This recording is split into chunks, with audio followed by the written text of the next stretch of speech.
দেশে human মেটানিউমাভাইরাস HMPV আক্রান্ত সঞ্জিদা আক্তারের মৃত্যু মাল্টি অর্গান ফেলারের কারণে হয়েছে বলে জানিয়েছেন প্রধান উপদেষ্টার বিশেষ সহকারী অধ্যাপক আক্তার সায়েদুর রহমান। দুপুরে সচিবালয়ে আয়োজিত সংবাদ সম্মেলনে এসব বলেন তিনি।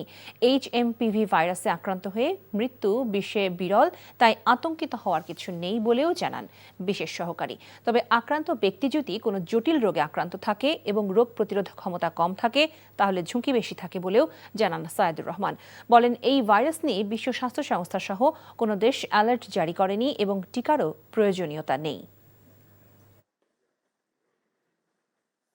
HMPVর কারণে মৃত্যু হওয়ার ঘটনাটি বিরল, কিন্তু HMPV আক্রান্ত ব্যক্তি যদি অন্যান্য রোগে আক্রান্ত থাকেন, ইমিউনো কম্প্রোমাইজ থাকেন, ওই সকল মানুষের ক্ষেত্রে বা অল্প বয়সী, অনেক বেশি বয়সী তাদের ক্ষেত্রে এই রোগী নিয়ে আসলে উনি ওবেস ছিলেন, ওনার থাইরয়েড ডিসফাংশন ছিল এবং উনি আসলে ক্লেবশিয়েলা দিয়ে সেপসিস ডেভেলপ করার পরে সেপসিসের কারণে মাল্টি অর্গান ফেলিয়ার হয়ে মৃত্যুবরণ করেছেন।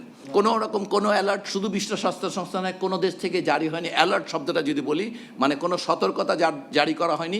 কতগুলো বিষয়ে পরামর্শ দেওয়া হয়েছে বিভিন্ন দেশে, সেটা চীন, ভারত বা বিশ্ব স্বাস্থ্য সংস্থার একটা পুরনো অনেক দিনের একটা গাইডলাইন আছে, সেখানেও তারা কিছু কথা বলেছে, কিন্তু সেগুলো খুবই সাধারণ পরামর্শ আকারে, কোনোভাবেই সেগুলোকে সতর্কতা বলা যাবে না।